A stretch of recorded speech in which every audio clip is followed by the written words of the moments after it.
Hello friends, welcome to Amy's On World. In today's video, I will be discussing about certain things you have to know before you are doing the questions under the head loss of stock. In this chapter, in this section, we'll be only talking about insurance claim. Insurance claim is being taken for two different things, that is for loss of stock and the other is for loss of profit.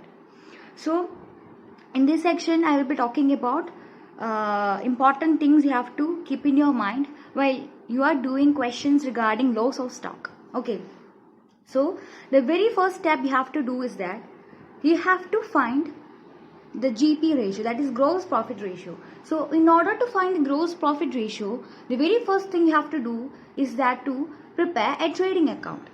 The trading account is prepared for the previous year. So while preparing the trading account, we will get gross profit as the balancing figure there, and then what we do is that we will find the gross profit ratio by doing this, that is gross profit divided by sales into 100, and then we'll get a certain percentage here. Okay, and the next step is to prepare the memorandum trading account. So memorandum trading account is prepared from the beginning of the year till or up to the date of when loss occurred. For example, if I have a business and a fire occurred in my business premises, and my business used to follow calendar year, so I have to prepare memorandum trading account from the date January 1st 2013, and suppose the fire occurred on June 1st 2013. I have to prepare this memorandum trading account up to the date of May 31st 2013. That's it. So the next step is to prepare the memorandum trading account. This percentage of GP ratio have to be applied on the GP ratio which is going to appear in the memorandum trading account. You won't be able to understand what I'm telling now, but once you start doing the questions, you will get to understand what I'm trying to say. Okay, so no worries if you're not able to understand, if you're not able to follow me now. Okay.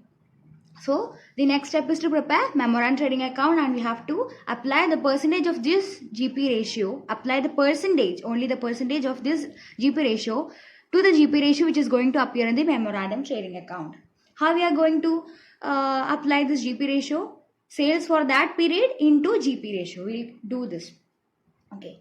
And we'll get the GP. Usually when we are preparing a trading account, what we used to get as balancing figure is gross profit, right? But here we have to get the closing stock as the balancing figure, and that's why we are applying this GP ratio of the trading account of the previous year to the memorandum trading account. We have to find the closing stock. Why we are finding the closing stock? Because we have to find how much stock was there in our hand when the fire occurred. Only then we will able to calculate the actual loss. Okay, so that's the reason behind applying this GP ratio to this memorandum trading account, because we have to get closing stock as balancing figure. Usually we used to get gross profit as the balancing figure. Here we have to get closing stock as a balancing figure, and that is why we are applying the percentage of gross profit of the trading account to the memorandum trading account. Fine.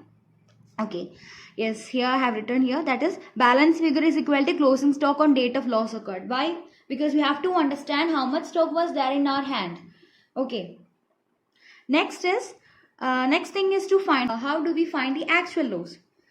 After getting the closing stock of this memorandum trading account as a balancing figure, take that amount, take that closing stock, and you have to subtract the stock saved from this amount. That is, in the question they will give us stock salvaged 26,000 or say stock saved 27,000. They will give this in the questions. If they are giving or if they are mentioning that there was some stock which was saved from the fire, we have to subtract that amount of stock from the closing stock.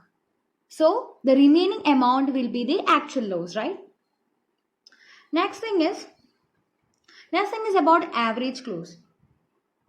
And there is another important term here, that is average close. We found a closing stock as balancing figure while preparing memorandum trading account, right? So that closing stock that amount of closing stock have to be compared with the policy amount which they have given us in the question. Policy amount they will give us in the question. Okay, so what we have to do this after preparing this memorandum trading account, we'll get closing stock as the balance figure. Then we have to compare this closing stock with the policy amount which they have given us. If the policy amount is greater than the closing stock which we found as the balance figure, then average close is not applicable.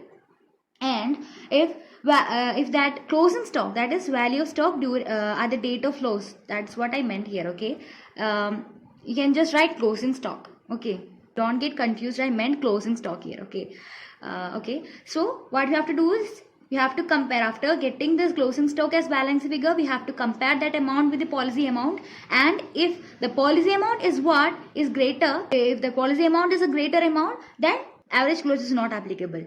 And if closing stock is greater than the policy amount, then average close is applicable.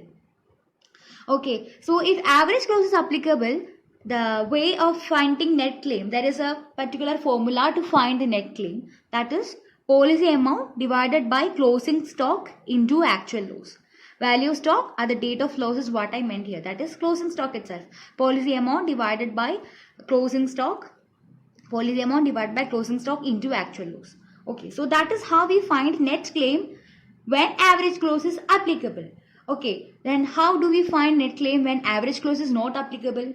Answer is simple, that is we'll take the actual loss as the net claim. If average close is not applicable, then we'll take the amount of actual loss as a net claim. So the basic you have to know before doing the questions under the head loss of the stock.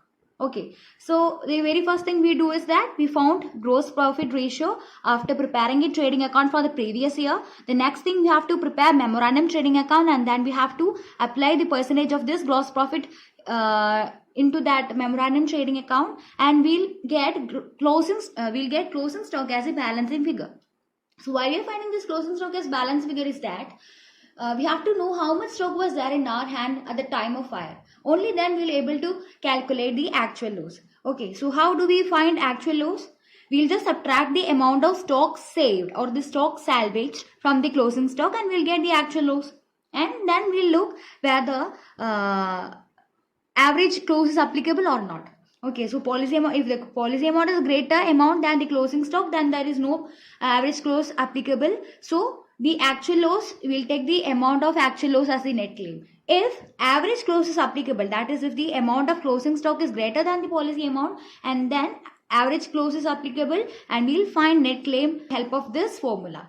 Okay, so this is the certain some things you have to keep in your mind while doing the questions under the head loss of stock. So I hope this video was very helpful for you. Thank you for watching, and do share it with your friends.